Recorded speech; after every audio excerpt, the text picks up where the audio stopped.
আসসালামু আলাইকুম প্রিয় দর্শক, আপনারা কেমন আছেন সবাই? আশা করছি অনেক ভালো আছেন।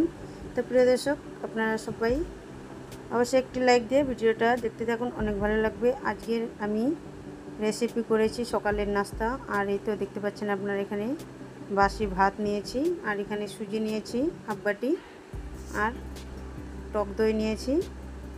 তো আমি আজকে দুর্দান্ত নাস্তা বানাবো। আমাদের রোজই সোচতে হয় কী নাস্তা করব রোজ সকালে। তো আজকে আমি বাসি ভাত আছে তাই ফেকলাম না, আর খুবই সুন্দর জালেদার চিতই পিঠা বানাবো। তো প্রিয় দর্শক, আজকের আমার ছোট্ট ভিডিওটি যে যেখান থেকে দেখছেন, দেশ এবং দেশের বাইরে থেকে, আপনাদের জানাই অসংখ্য ধন্যবাদ। আমার ছোট্ট ফ্যামিলিকে সবাইকে স্বাগত। তো প্রিয় দর্শক, এই তো আমি সুন্দর করে পিউরি করে নিলাম বাসি ভাত আর সুজি আর টক দই দিয়ে, আর একটু পানি দিয়েছিলাম, আর এখানে স্বাদ মতো নুন দিয়ে দিলাম, আর একটু 2 চিমটে বেকিং সোডা। এর জন্য কিন্তু জালি পড়বে খুবই সুন্দর পিঠার মধ্যে। তো প্রিয় দর্শক, অবশ্যই ভিডিওটা কন্টিনিউ করে দেখতে থাকুন। এই ছোট্ট ভিডিওটি সবারই কাজে আসবে আর খুবই ভালো লাগবে।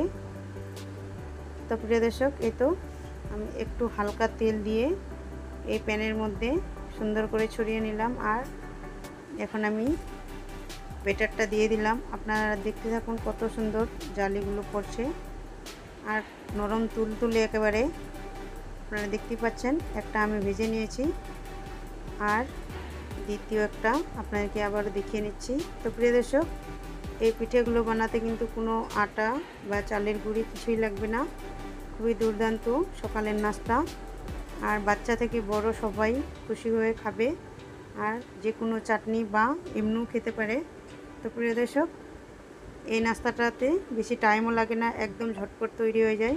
আর বাসি ভাত থাকলে ফেকবেন না, বা ফ্রায়েড রাইস আমরা বানাই পেঁয়াজ দিয়ে, তো এইরকম একবার বানিয়ে দেখবেন, খুবই ভালো লাগবে।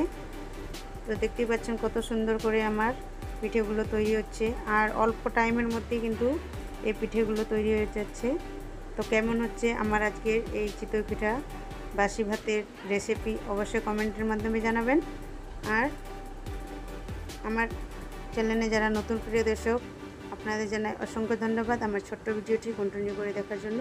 তো আমি সবগুলো পিঠে বানিয়ে নিয়েছি, আপনারা দেখতেই পাচ্ছেন।